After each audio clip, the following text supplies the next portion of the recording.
Era mencionado o rato passado, a Veda Jaranson, e nós também contava de outro monumento.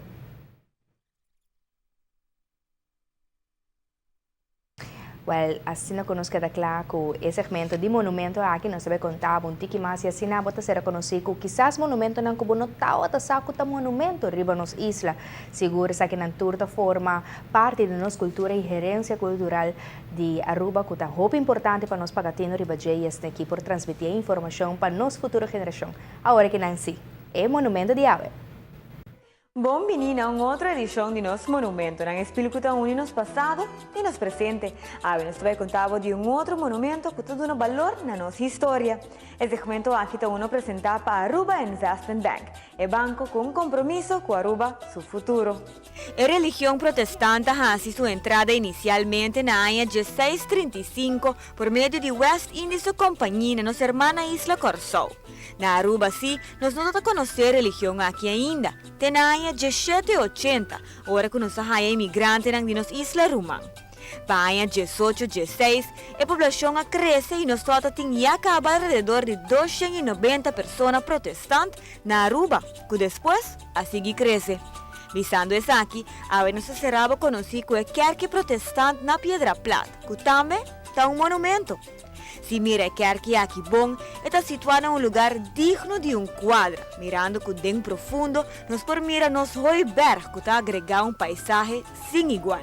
A comunidade protestante recebia terreno aqui na área 1898 e já para 8 de janeiro de 1899 a Kerk entra em função. Sin embargo, devido a mal tempo na área 1932, a Kerk sofre roubo e dano e mestera mira que lo passa com ele. A Kerk riba su mês tem uma arquitetura mediterrânea e Tecuaue está único em seu estilo.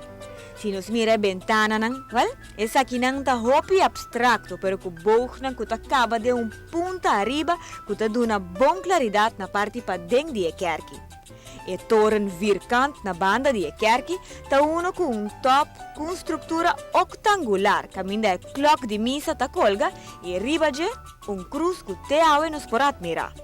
Depois de Hopi Aya, a clock de misa original queda reemplazado, para ser exacto, na Aya 1935, Brass and Bell Foundry for the New Jersey a instalarse aqui na Kerk.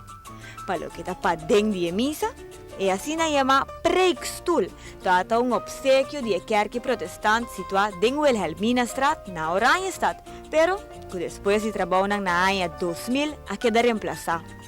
Lo que também está de remarcar de monumento aqui está na área 1932, com o apoio de Gustav Adolf Vereniging de Leiden, a construir escola chiquito pegando a Kerk, que queda usada até em área 50. Lo que Cuave nos por mira na banda, sin embargo, está uma donação que a escola recebeu por de refineria Lago, tempo que essa aqui será suporta na área 1985 e é obsequiar diferentes instâncias subaracnan. Esse segmento aqui está uno que queda apresentar para Aruba Investment Bank, o banco com compromisso com Aruba, seu futuro. Nós estamos invitados para que dependiendo de uma próxima edição de Nos Monumento, não explico tão nos passado e nos presente.